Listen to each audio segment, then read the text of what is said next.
자, 수능 특강 이어서 보겠습니다. 자, 오늘부터 현대시 파트입니다. 자, 74쪽이네.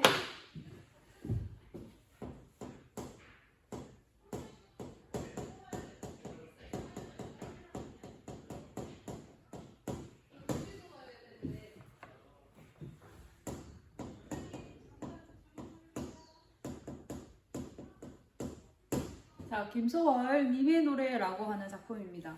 김소월 아무리 국어에 관심이 없어도 굉장히 많이 들어봤을 것 같은데, 김소월의 정말 유명한 그 수많은 작품 중에 님의 노래라는 작품이었는데 생소하죠. 왜냐면 나도 생소하기 때문에 쌤도 별로 접해보지 못한 작품인데 뭐 그만한 이유가 있겠지만 여튼 우리 수특에 실렸으니까 한번 자세히 보겠습니다. 그리운 우리님의 맑은 노래는, 선생님은 지금 바로 시 전체를 안 읽어주고 바로 시작하는데 수업 들어오기 전에 시 전체는 여러분들이 꼭 반드시 읽어봐야 됩니다. 자, 그리운 우리님의 맑은 노래는 우리님이네.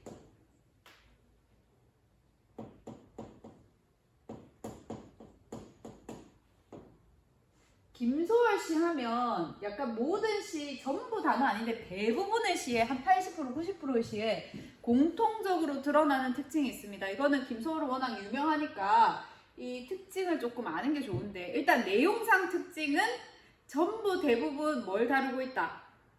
이별의 상황을 다루고 있죠. 그래서 정한을 다루고 있는 게 맞습니다. 이별의 정서를 줄여서 정한이라고 해요. 자, 그래서 어떤 이별의 정한 이라고 하는 내용상의 특징을 가지고 형식상의 특징은 삼음부, 7호조의 음수율을 가집니다. 이런 것을 뭐라고 하냐면 민요적 규격을 가졌다라고 이야기해. 민요적, 전통적 같은 말로 사용될 수 있습니다. 삼음보는 어떻게 되냐면 이 시 한번 보면 그리운 우리님의 맑은 노래는 세 덩어리죠. 그리운 한 덩어리, 우리님의 한 덩어리, 맑은 노래 한 덩어리, 이렇게 언제나 제 가슴에 젖어 있어요. 이렇게 해서 되는 거고, 7호조는 글자 수를 따지면 돼. 한 줄을 보면, 한 행을 보면 그리운 우리님의 7글자죠. 맑은 노래는 5글자죠. 언제나 제 가슴에 7글자죠. 젖어 있어요. 5글자죠. 7호조의 음수율을 가진다라고 할 수 있습니다. 김소월 씨가 대부분 좀 이런 식의 성격을 가진다라고 할 수 있고, 이별의 정한을 다루니까 보통 이별의 정한을 다루는 거는, 물론 이런 거는 요즘 시에는 이렇지 않겠지만 우리 전통적인 어떤 입장에서 이야기를 한다면 보통 남성일까 여성 화자일까? 그렇죠. 보통 여성 화자인 경우가 많습니다. 물론 안 그런 것도 있습니다. 김소월 씨 중에 여성 화자라고 할게.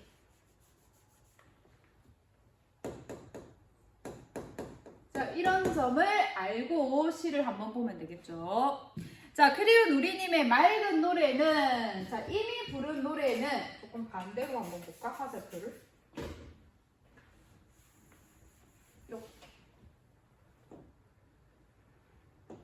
자, 이미 화자에게 불렀는데 무슨 노래를 불렀냐면 노래를 불렀는데 그냥 노래가 아니고 맑은 노래를 불렀대. 맑고 깨끗하고 이런 노래.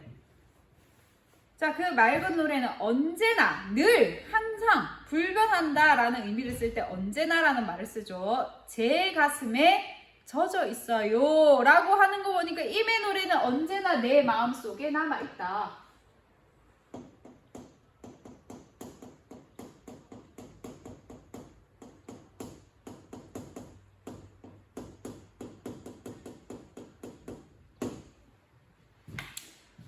자, 긴 날을 문 밖에 서서 들어도, 자, 긴 날을 문 밖에 서서 듣는 사람은 누굽니까?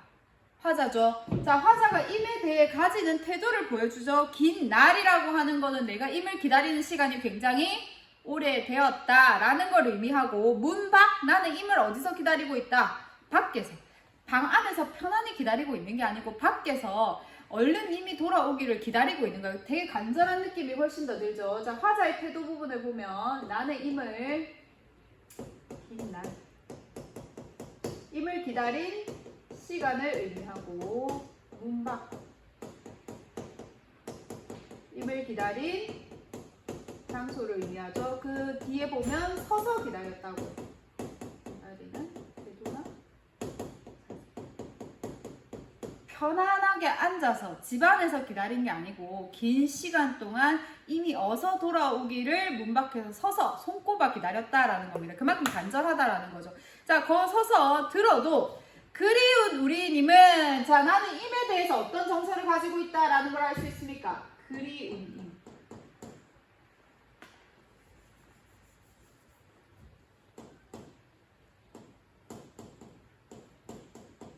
자, 그래서 어떤 정서가 지금 드러난다? 그리움의 정서가 드러난다. 자, 그리운 우리님의 고운 노래는 이번에는 무슨 노래? 고운 노래. 그러니까 이 노래 자체가 나에게 어떤 굉장히 힘이 되는 노래인 것 같죠? 임을 기다리게 하는 원동력과 같은 노래인 거야. 해가 지고 저물도록 귀에 들려요. 밤늦고 잠들도록 귀에 들려요 라고 해서 이 임의 노래가 해지고 저물도록 계속 끊이지 않고 내 귀 속에 들린다. 근데 이게 나에게 고통이 아니고 어떤 거? 뭔가 정화되고 내가 이 힘든 시간을 견디게 하는 힘과 같은 존재다라는 거죠.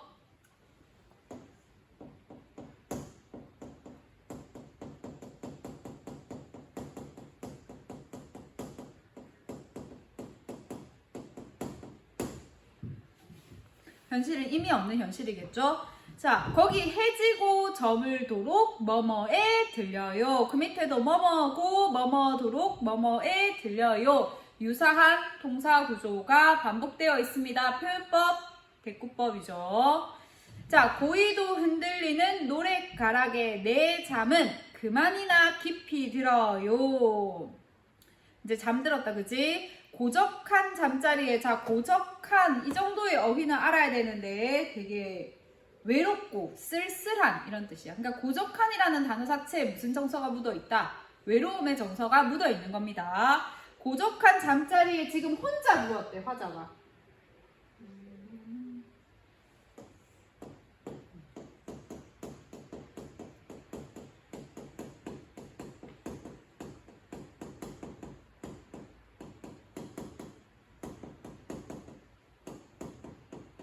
자, 이 부분을 한번 잘 보면 고적하다라고 한 부분, 홀로라고 한 부분은 다 무슨 정서가 드러난다고 할 수 있습니까? 그렇죠. 뭔가 외로움의 정서가 드러나죠. 내 잠은, 자, 근데 고적한 잠자리에 홀로 누우면 내 옆에 임이 있어야 되는데 임도 없이 이렇게 누워있으면 잠이 잘 와야 돼, 말아야 돼? 잘 안 와야 되지. 이게 일반적으로 문맥이 맞는 거잖아. 나 어제 남자친구랑 헤어지고 너무 외롭고 슬퍼서 그랬는데 외롭고 너무 슬펐어. 그럼 보통 사람들이 그 다음 말에 뭐가 이어질 거라고 생각해. 아유, 잠 잘 못 잤겠네 라고 하는데 근데 잠을 엄청 잘 잤어 라고 하면 니 뭐야? 그게 말이 돼? 이런 식으로 하죠. 자, 그 뒤에 그런 식의 뉘앙스가 나옵니다. 뭐라고 하냐면 내 잠은 포스근이 깊이 들어요.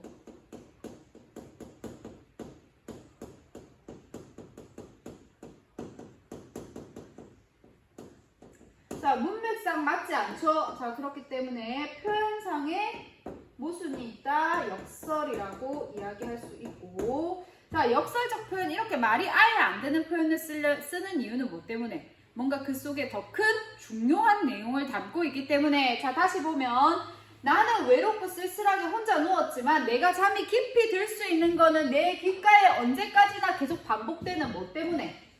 맑고 고운 임의 노래 때문에 나는 고이 깊이 잠들 수 있다 라고 하는 거겠죠. 그만큼 임의 노래가 이 힘들고 외로운 현실을 견디게 해주는 원동력이 된다, 힘이 된다 라는 것을 강조하기 위해서 역설법을 썼습니다. 이 부분을 강조하는 거죠. 뭔가 외롭고 쓸쓸하지만 나는 할 수 있다라는 거지. 그러나, 자, 시에서 그러나가 나오면 무조건 잘 봐야 되죠. 주의 깊게 봐야 되죠. 자, 그러나. 자, 그러나가 나오면 이 부분을 가지고 뭐라고 하냐면 시에서는 시상의 전환이 일어났다. 시의 분위기가 바뀌었다라고 하는 거야. 이때까지는 임의 노래가 남아있어서 뭔가 임이 없기는 했지만 그래도 현실을 견딜 수 있다라는 그런 내용이었는데, 그러나 부분이 나온 거 보니까 뭔가 다른 내용이겠죠. 자, 어떻게 내용이 전개되는지 보면, 자다가 깨면 임의 노래는 하나도 남김없이 어떻게 돼버린대? 잃어버린대. 자, 자다가 깨버리면 이 임의 노래가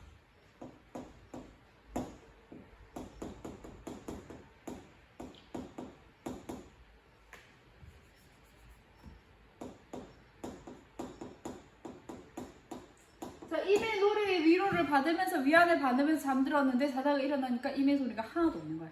현실을 인식하는 부분입니다. 이 부분이 임이 부재한 현실 인식.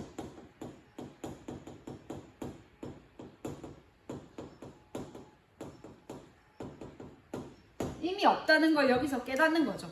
들으면 듣는 대로 임의 노래는 하나도 남김없이 잊고 말아요 라고 하면서 임의 부재를 확인하는 내용으로 시가 마무리되고 있습니다.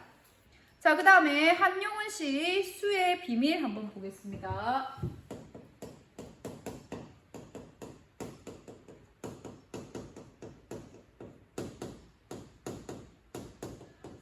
자, 이렇게 두 시가 묶였는데 한용운, 김소월 1920년대 대표적인 시인입니다. 이 두 시인을 빼고는 1920년대 일제강점기를 설명할 수 없는데, 김소월은 아예 처음부터 시인이었거든?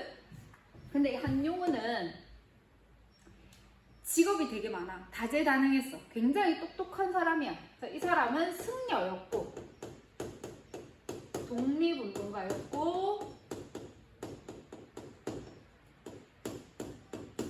동시에 시인이었습니다.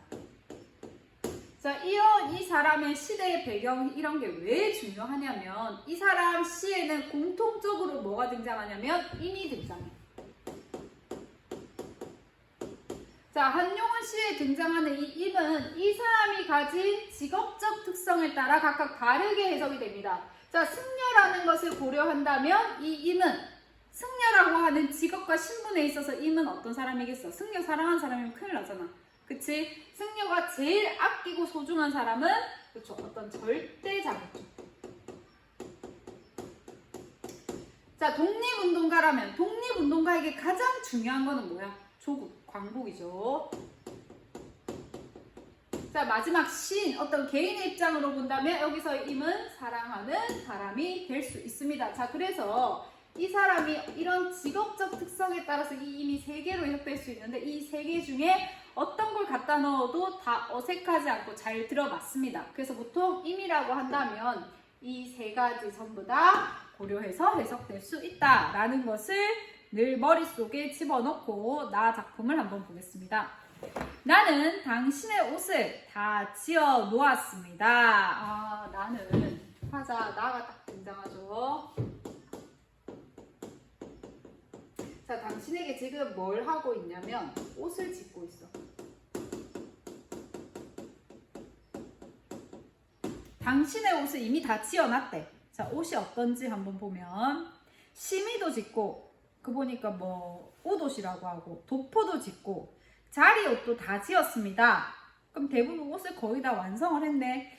이게 약간 어떤 느낌이냐면, 쌤 때 약간 뭐가 유행했냐면, 쌤 대학 때 남자친구한테 십자수를 해가지고, 그러니까 차가 있는 남자친구한테 십자수를 해서 번호판을 만들어주는 거야. 지금 아마 네이버 이런 데 검색해봐. 십자수 번호판. 이런 거 하면 되게 유치한데, 이거 어떻게 나오지? 이랬는데, 그 당시에 그게 유행이었어. 그리고 십자수, 뭐 커플 열쇠고리 이런 거. 그런 거 했거든. 그 십자수를 하면서, 그 십자수는 뭘 뜻하, 십자수를 하는 행위는 누구를 생각하면서 하겠어? 나를 생각하면서 하겠니? 나 십자수 참 잘 놓네? 아니지. 사랑하는 남자친구를 생각하면서 십자수를 놓을 거 아니야. 한 방울 한 방울 이렇게 한 땀 한 땀 할 때마다 철수는 철수를 생각하면서 철수랑 같이 해야지 이렇게 할 거고, 그리고 이 십자수를 완성하면 내가 간직하겠습니까? 철수한테 주겠죠. 이거 나 너 생각해서 주는 거야. 내가 너를 위해 만들었어. 그럼 그때 그 십자수는 뭘 의미한다고 볼 수 있어? 사랑이지. 임에 대한 나의 정성이지. 여기서 옷도 똑같습니다. 자, 이 옷이라고 하는 거는 임에 대한 나의 사랑, 임에 대한 나의 정성. 그 쌤은 그렇게 한 적이 있을까 없을까? 그치? 등교 계약하면 물어봐. 자, 근데 아직 다 안 지은 게 있대. 짓지 아니한 것은 작은 주머니에 수를 놓는 것뿐. 자, 하나 미완성한 게 있는데 그게 바로 수 놓는 거다.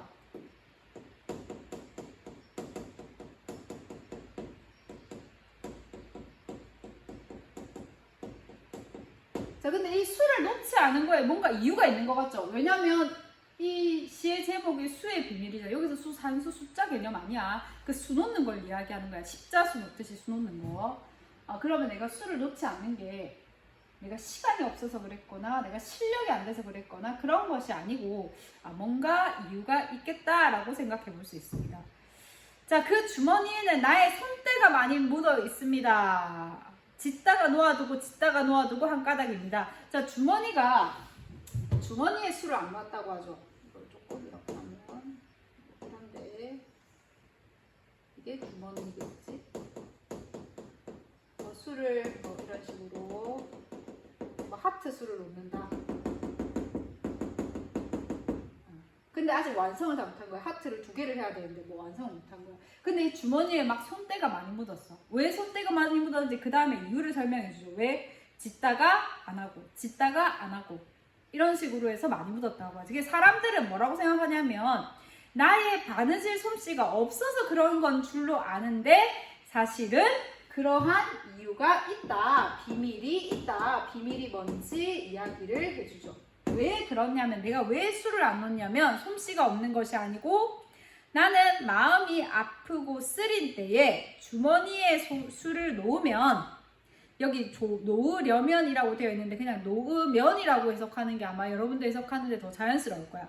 자, 나는 마음이 아프고 쓰린 때에 주머니에 수를 놓는다 이런 말이야.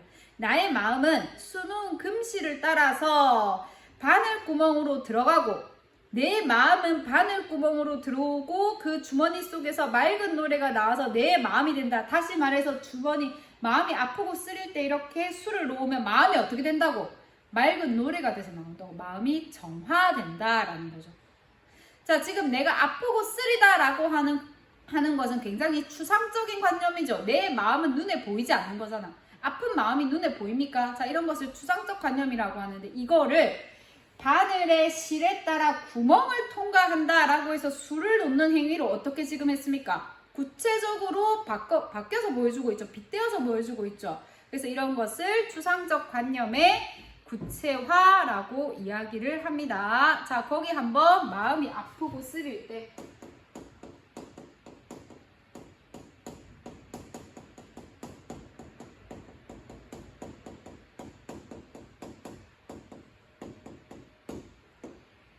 수를 놓으면 마음이 맑은 노래로 바뀌고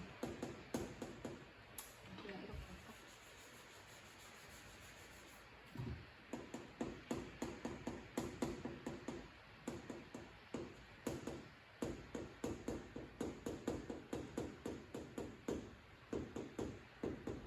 자, 그래서 여기서 수를 놓는다 라고 하는 거는 뭔가 마음을 정화하는 거.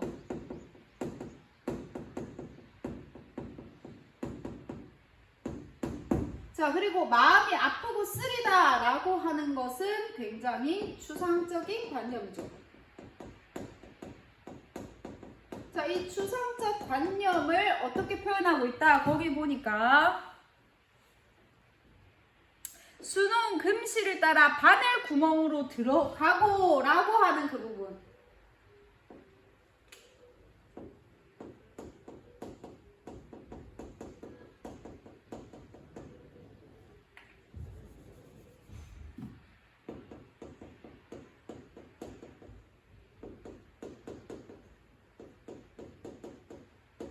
자, 하는 그 부분이 추상적 관념을 어떻게 했다? 구체화했다. 눈에 보이듯이 했다. 여기 나오는 이 부분 이렇게 정리하면 되겠죠. 자, 그러니까 수를 놓는 행위 자체가 어떻게? 정화 행위라는 거야. 자, 이유 하나 보이죠? 내가 왜 수를 다 놓고 완성하지 않는지 그 비밀 이유 첫 번째가 이 수를 놓는 행위 자체가 어떻게? 나의 마음을 정화하는 행위이기 때문에 이거를 끝내고 싶지 않다는 거야. 언제까지고 수를 놓고 싶다는 겁니다. 자, 또 하나는 뭐냐면 내가 수를 다 놓쳐. 그럼 수를 다 놓으면 누구한테 줘야 돼? 임한테 줘야 되잖아. 근데 지금 임이 없는 거야. 줄 사람이 없는데 다 완성한다? 그럼 이미 부재를 내가 한 번 더 확인하게 되는 거잖아. 마음이 굉장히 허무하고 아프고 그렇겠지. 자, 그렇기 때문에 이 수놓는 행위를 끝내지 않는 겁니다. 계속해서 기다리고 있는 거예요. 이렇게 임을 계속 기다리는 거야. 나는 완성되지 않았다. 나는 계속 이거를 하면서 임을 생각한다. 자기 위로 같은 그런 행위겠죠. 자, 그래서 뭐라고 하냐면, 그리고 아직 세상에는 그 주머니를 넣을 만한 무슨 보물, 주머니에 넣을 만한 무슨 보물이 없다. 이 말은 이미 없다라는 거죠. 이 작은 주머니는 짓기 싫어서 짓지 못하는 게 아니고, 내가 이거를 다 완성하기 싫어서 완성하지 못하는 게 아니고, 짓고 싶어서 다 짓지 않는다. 여기서 짓는다라고 하는 거는 재회를 소망한다, 이런 식으로 해석하면 되겠죠. 재회를 소망하기 때문에 나는 이거를 완성할 수 없다는 거야. 완성할 수 없는 거는 뭘 이야기하는데? 기다림이잖아. 재회를 소망하기 때문에 나는 완성하지 않고 어떻게 하겠다? 계속 기다리겠다. 자, 근데 거기 표면적으로 말 안 되죠? 굉장히 이 부분에서 중요한 부분이 나옵니다. 자, 첫 번째 이유가 그 이유고, 두 번째가 자, 그 19대로 안 하고 이거 해석대로 하면 술을 완성함이라고 합니다. 옷을 완성함이라고 할까? 자, 옷을 완성하면 임에게 줘야 되는데 임의 부재를 한 번 더 확인하는 거죠. 자, 그렇기 때문에 옷을 완성하지 않는 거죠.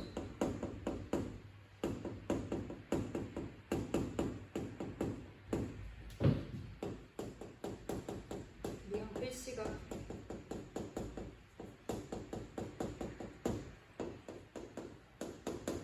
자, 그래서 이 부분이 어떻게 표현이 됐다? 역설법으로 표현이 됐다. 자, 그래서 거기 이 주머니는 내가 짓기 싫어서, 다 완성하기 싫어서 완성하지 않는 것이 아니고, 뭐 하기 때문에? 짓고 싶어서를 어떻게 해석하라고? 재회를 소망하기 때문에로 해석하라고 해도, 재회를 소망하기 때문에 짓지 않는다. 어떻게?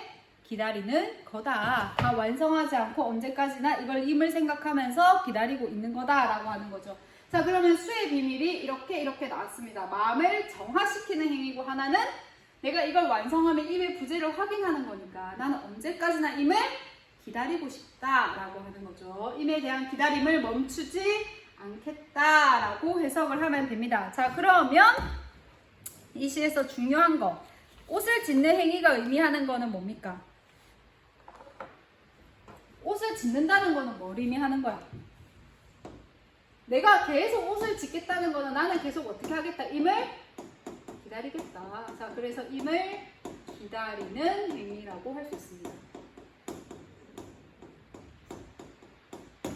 임이 존재하면 이제 옷 짓는 행위를 끝내면 되는데, 임이 존재하지 않으니까 어떻게 이 옷 짓는 행위를 끝내지 않겠다라는 거죠. 계속 옷을 짓고 있겠다. 그래서 나는 계속 옷을 짓다가 말고 하는 거다라는 내용입니다.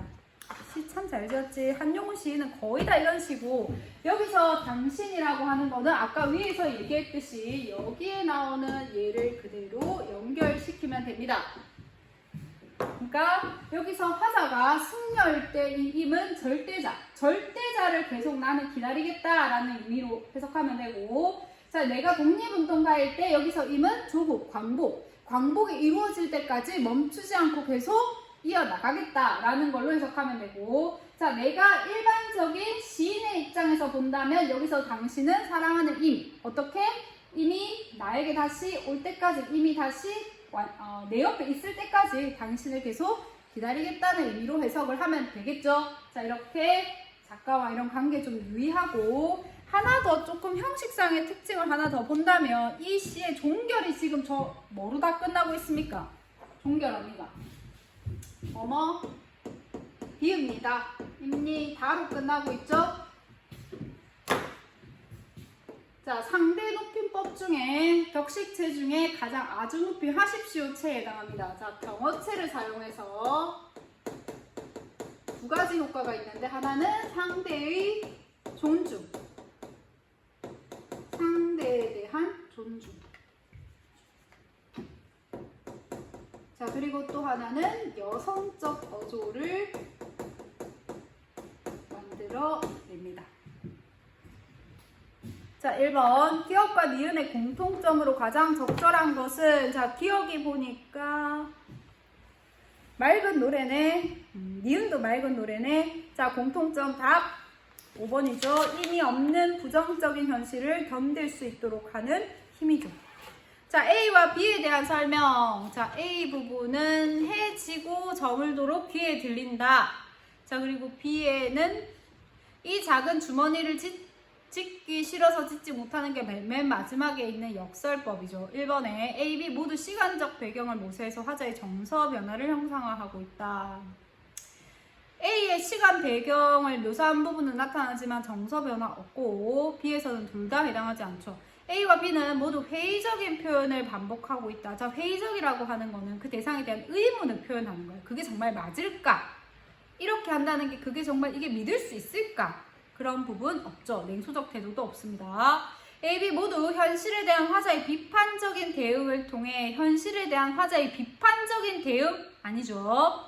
A, B 모두 과거 상황과 현재 상황을 교차하여 내적 갈등의 원인을 부각하고 있지 않습니다. 딱히 내적 갈등을 하고 있지도 않고 B는 A와 달리 모순된 태도를 통해 모순된 태도라고 하는 거는 역설법을 말하는 거죠. 화자의 소망과 현실 사이에 괴리가 있음을 드러내고 있다. 화자의 소망은 임을 기다려서 임과 제외하는 건데 현실은 임을 만나지 못하는 거니까 괴리가 있음을 드러내고 있습니다. 답 5번이고 3번에 보기 한용운과 김소월 임의 부재와 관련해서 1920년대 시대 상황과 쭉 나와 있죠. 자, 이 부분은 시대 현실과 현실을 반영한 시대의 어떤 현실 맥락과 관련해서 해석을 하라는 거지. 가장 적절하지 않은 것은 답은 몇 번이니? 4번이죠. 거기 맨 마지막 부분이 틀렸겠지? 떠나간 이미 돌아오지 못할 슬픈 미래를 표현했다 라고 보기 어렵죠. 자, 그 다음에 현대시 76쪽 박목월 한번 보겠습니다. 박목월 중요한 시인이죠. 윤동주 중요한 시인이죠.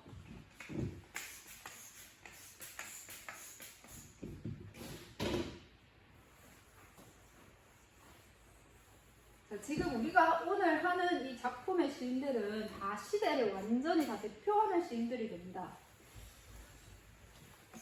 박목월과 윤동주도 좀 활동했던 시기가 비슷해. 둘 다 1940년대 시인들이거든. 자, 근데 보면 박목월 시인은 딱 보면 별로 시대 상황 잘 안 보이죠. 이 사람은 어떤 시대를 반영한 그런 시 안 썼습니다. 박목월은 좀 더 뒤이긴 하겠다. 이제 윤동주는 거의 광복 직전까지 활동을 했던 사람이니까 그럼 일제강점기적 느낌이 훨씬 더 많이 보이죠.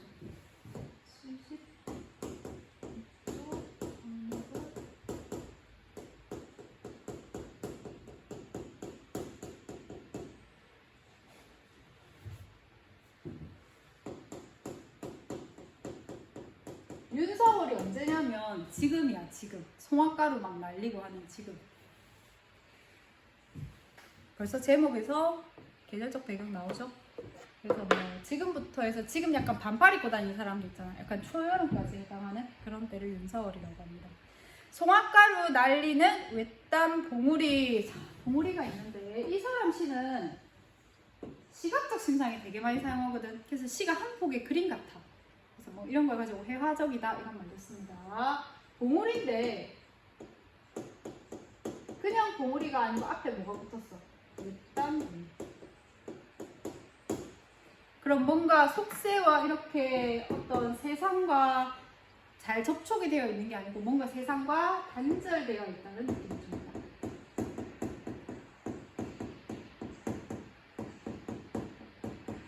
뭔가 뚝 떨어진 느낌을 주잖아. 그지? 송화가루가 그리고 막 날린대.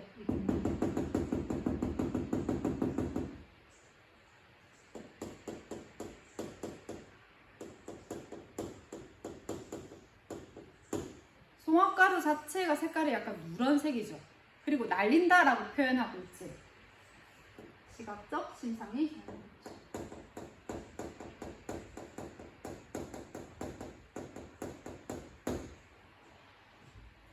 윤서월 해 길다. 꾀꼬리 울면. 자, 이것도 한번 보면 이거 사문보거든. 어떻게 끊기냐면 아까 김소월 씨는 한 줄을 가지고 사문보로 끊었지만 이거는 한 연을 가지고 사문보로 끊겨. 송화가루 날리는 외딴 봉우리. 윤사월 새 길다 꾀꼬리 울면. 이런 식으로. 자, 그리고 보면 송화가루 날리는 글자 수 몇 개입니까? 7글자네. 외딴 봉우리 5글자네. 그지? 7호조의 율격을 가지고 있습니다. 아까 앞에서 필기했기 때문에 얘기한 사문보 7호조 그러면 민요적 율격을 가졌다고 할 수 있겠죠. 전통적 율격을 가졌다고 할 수 있습니다. 윤사월 해 길다. 지금 요즘 해가 길지 그지?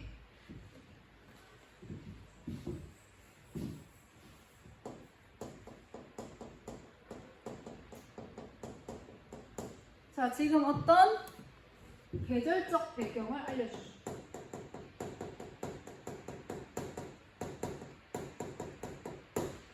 자, 거기에 뭐가 오냐면 꾀꼬리가 온대.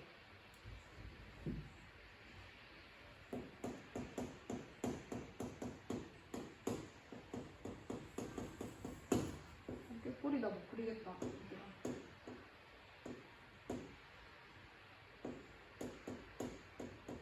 자, 꾀꼬리가 울면 청각적, 신사적.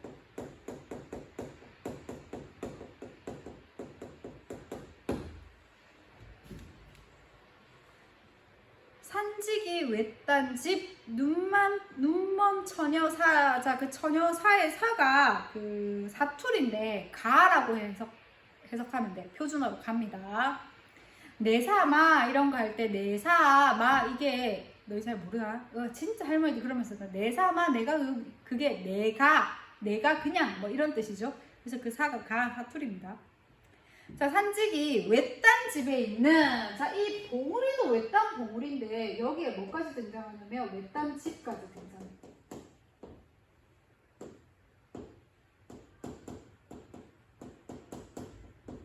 자, 아까 앞에 외딴 봉우리처럼 외딴이 어떤 느낌을 준다고? 세상 단절되어 있는 느낌을 준다. 자, 근데 한번 여기서 조금 보면 맨 처음에 화자가 뭐에서 시작을 했습니까? 시를 외딴 봉우리라고 하는 아주 넓은 산에서 시작을 했는데 그 다음 어디로 이동했어? 외딴 집이라고 하는 그 산 안에 봉우리 안에 있는 작은 곳으로 이동을 하죠.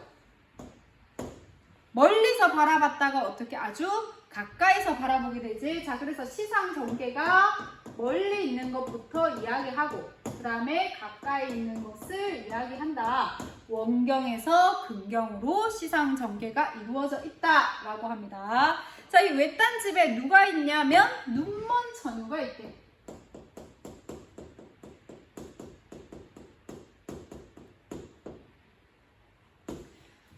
그냥 사람도 아니고 눈먼 처녀니까 세상과 훨씬 더 단절되어 있는 느낌을 주죠. 자, 볼까 이것도.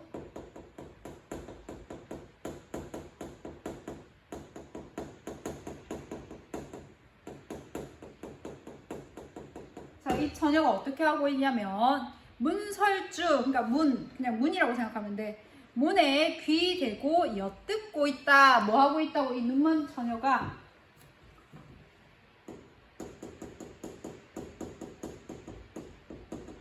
뭘 엿듣고 있을까?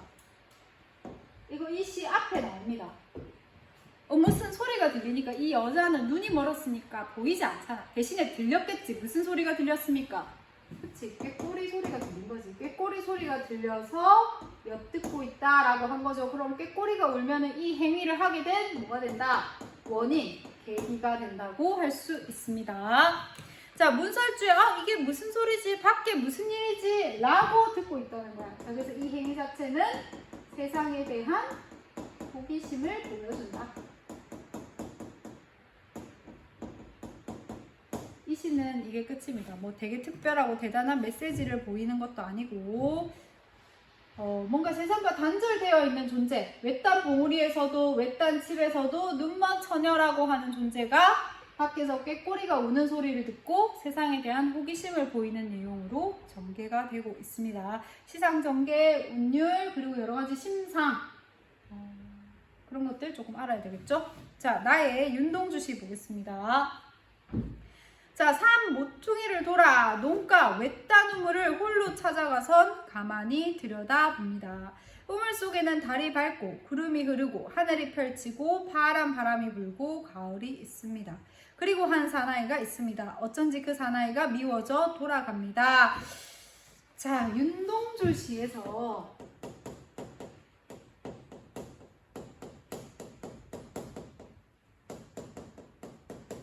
윤동주도 그렇고 이상도 그렇고 되게 자아성찰을 많이 한, 이상은 자아성찰까지는 아니고 자기를 이렇게 두 자아가 막 등장하고 이런 게 많은데, 나 말고 다른 자아를 볼 수 있는 매개체, 자아성찰의 도구 같은 것들이 등장하는데, 대표적으로 내가 내 모습을 그대로 볼 수 있는 거는 시에서는 거울입니다. 대표적으로. 그리고 또 하나가 뭐냐면 이 시에 등장하는 우물이에요.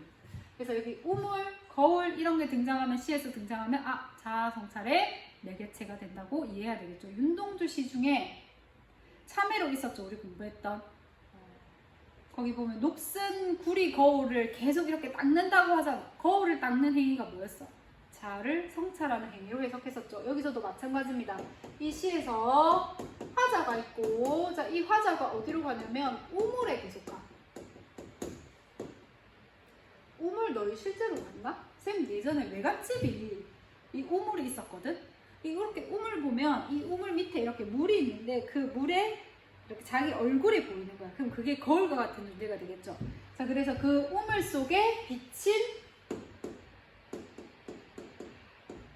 사나이의 모습을 이야기하고 있습니다. 자, 그런데 이 사나이는 누구를 이야기하겠어? 여기 쓰지 말고 여기 쓸게. 우물 속에 사나이가 비친 거야. 이 사나이? 사나이는 누구겠니? 그치. 지 얼굴이 지가 비치겠지. 남이 비치겠어? 화자를 이야기하는 겁니다. 그래서 그 사나이가 어떻고, 사나이의 모습이 어떻고, 밉고, 예쁘고, 괜찮고 라고 이야기하는 건 전부 다 뭘 이야기하는 거다? 자아 성찰을 주르륵 한다라고 생각을 하면 됩니다. 자, 그래서 이 우물은 자아 성찰의 매개체가 됩니다.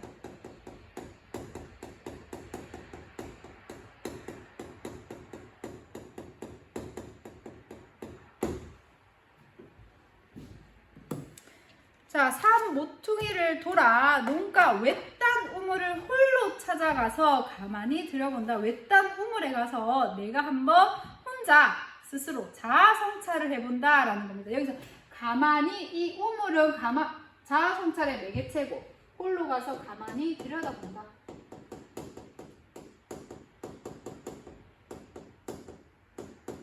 이거는 뭐가 되겠습니까? 그쵸, 자아 성찰의 행위가 된다고 할 수 있습니다.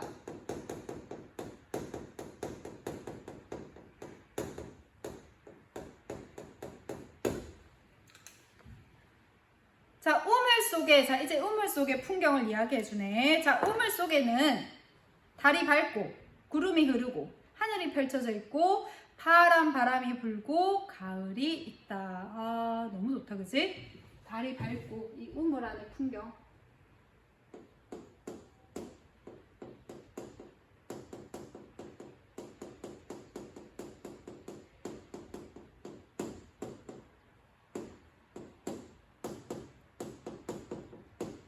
달이 밝다, 시각적 현상이죠. 구름이 흐른다, 시각적 현상이네. 하늘이 펼쳐져 있다, 뭐 다 시각적 현상이네, 그치? 그리고 파란 바람이 분다, 시각적 현상이죠. 그리고 가을이 있다. 그리고 그 안에 누가 있다? 사나이가 있다. 자, 드디어 중요한 존재인 사나이가 등장합니다. 자, 이 사나이는 화자를 의미한다고 했습니다.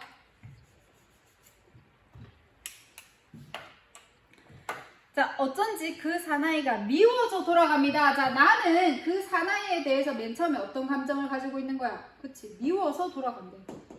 어떤 미움이라는 감정을 가지고 있죠. 돌아가다 생각해보니까 그 사나이가 가엾어진다. 어떤 어떤 연민의 마음이 생기는 거죠. 불쌍하다. 자, 다시 도로가 돌아가 보니 그 사나이가 그대로 있다. 다시 그 사나이가 미워져 돌아간다. 돌아가다 생각해 보니까 그 사나이가 그리워진다. 자, 이렇게 미워하면서도 불쌍하다라는 느낌, 이런 것을 애증이라고 합니다. 자, 이 사나이는 자신이라고 했죠. 그럼 자신에 대한 미움 감정이 든 거는 윤동주의 시대 상황을 고려해야만 해석을 할 수 있겠죠. 윤동주는 지식인이었지. 그 당시 지식인은 말 그대로 지식만 공부를 하는 사람이 아니고 이 잘못된 사회의 변화를 불러일으키는 그런 선구자적 역할을 해야 된다 생각했거든. 근데 자신은 그렇게 현실에 적극적으로 행동하지 못한 채 시만 쓰고 있는 거야. 글만 쓰고 있는 거야. 그래서 윤동주 시에 보면 대부분 자신의 시 쓰는 행위를 구차하고 부끄러운 행위를 취급을 하죠. 그런 자신에 대해서 미워하는 겁니다. 시대에 대해서 소극적인 모습에 대해서.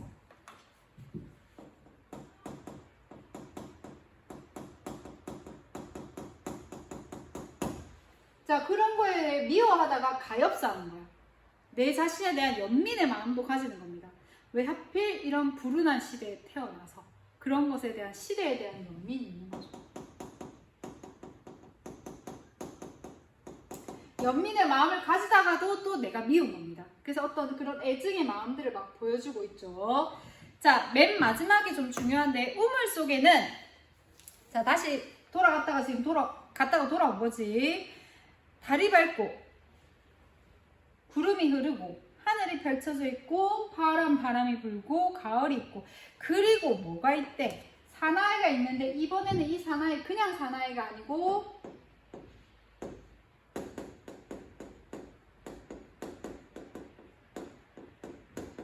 자, 추억처럼 사나이가 있다라고 하죠. 이 추억처럼 사나이가 있다, 이 부분을 조금 잘 봐야 돼요. 자, 이 부분이 크게 두 가지로 해석할 수 있는데, 보통 지금까지 해석했던 일반적인 해석은 여기서 추억처럼 사나이, 추억과 같은 사나이를 어떤 모습으로 생각을 하냐면 플러스적인 의미로 해석을 해서 과거 순수했던 자신의 모습으로 생각을 해요.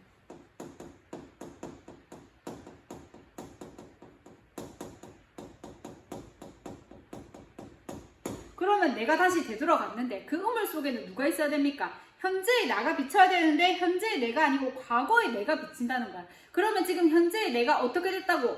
과거의 나와 동일시 되는 거죠. 그렇잖아. 딱 꺼서 비쳤는데 현재의 되게 무기력하고 부끄러워하고 그런 내가 아니고 추억과 같은 사나이가 있다고 하잖아. 그러니까 과거의 내가 있다는 거야. 그 과거의 나가 어떻게? 그 과거의 나는 여기서 어떻게 해석할 수 있다? 긍정적으로 순수했던 과거 자신의 모습으로 해석할 수 있어. 자, 그래서 이렇게 볼 때는 뭔가 과거의 나와 화해했다 라는 의미로 해석할 수 있고, 또 하나는 어떻게 해석할 수 있냐면, 갔는데 추억처럼 사나이가 있다라고 하는 거는 나가 여기 있는 이 전체가 다시 추억으로 묶이게 되는 겁니다. 방황하고 미워하고 뭐 현실에 안주하고 현실에 막 나설까 말까 고민하고 갈등하고 번민하고 이런 내가 과거의 추억처럼 남겨져 있다라고 하는 거야. 그래서 어떤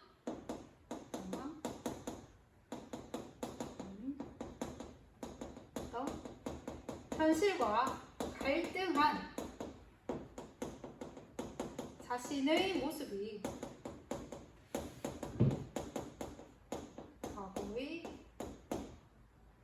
과거의 추억으로 한정하는 거지.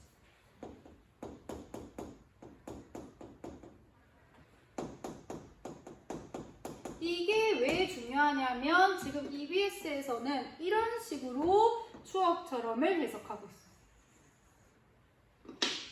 자, 다시 이 추억처럼 이 부분 여기 있어요. 자, 추억처럼 사나이가 있다라고 하는 것은 보통은 어떻게 해석을 했냐면, 지금까지는 내가 이렇게 방황을 돌아갔다가 미웠다가 안 됐다가 그래서 다시 생각나서 돌아갔는데 과거의 추억처럼 사나이가 있다? 지금 현재 내가 비치는 모습이 과거의 추억과 같은 모습, 과거에 있었던 모습인 거야. 근데 과거 속의 자신은 뭔가 현실 개혁을 꿈꾸고 현실 의지를 꿈꿨던 아주 순수했던 모습이라는 거지. 그래서 내가 그 모습으로 지금 회복을 한 거야. 자, 그런 식으로 이 사나이의 추억처럼 사나이를 과거 순수한 자신으로 해석한다면 그 구절은 뭔가 과거의 나와 화해를 했다라는 의미로 해석할 수 있고, 그렇지 않고 이 추억처럼 사나이의 모습을 지금 이렇게 방황하고 있는 모습, 이런 모습을 그냥 추억으로 한정했다 라고 해석을 하는 거예요. 그럼 훨씬 더 어떤 느낌이 들까? 의지적인 태도가 훨씬 더 보이죠. 내가 지금 이렇게 방황하고 했던 것들을 과거의 추억으로 한정시켜 놓겠다. 그거 내 모습은 이제 추억으로 한정됐네 라고 하는 거예요.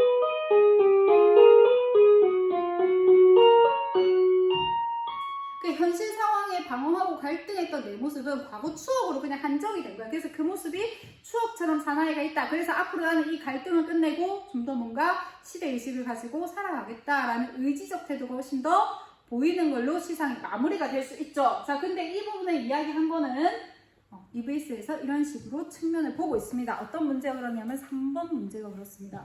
자, 3번 문제 한번 볼게. 보기를 바탕으로 나를 감상한 것으로 적절하지 않은 거. 윤동주에게 시쓰기는 부끄러움에 대한 고백이다. 부끄러움은 여러 요인 중 하나로 해석할 수 있다. 윤동주의 부끄러움은 일제강점기라는 시대 현실에 적극적으로 저항하지 못한 나약한 지식인, 부조리한 시대 현실에 저항하고 사회에 기여해야 한다는 소명을 가진 지식인이면서 소명에 따라 행동하지 못한 채 평온한 삶을 영위하고 있는 자신에 대한 부끄러움, 시를 통해 이를 고백하고 부끄러움을 극복하기 위해 자신과 대면하여 치열한 내적 갈등을 통해 삶에 대해 성찰하는 과정을 솔직하게 표현하고 있다. 잠깐 맥락을 고려해서 작품을 해석하라는 거죠. 자, 1번 홀로 우물을 찾아간다. 자신과 대면하려고 한다. 그쵸? 자아성찰의 행위죠. 사나이가 있는 우물 속 부조리한 시대 현실과 달리 평온한 모습이죠. 돌아갑니다. 도로 이런 것들. 갔다가 왔다가 쌤 이 부분 설명하는데, 이 부분들이 어떤 애증이면서도 자신에 대한 내적 갈등을 보여주는 것.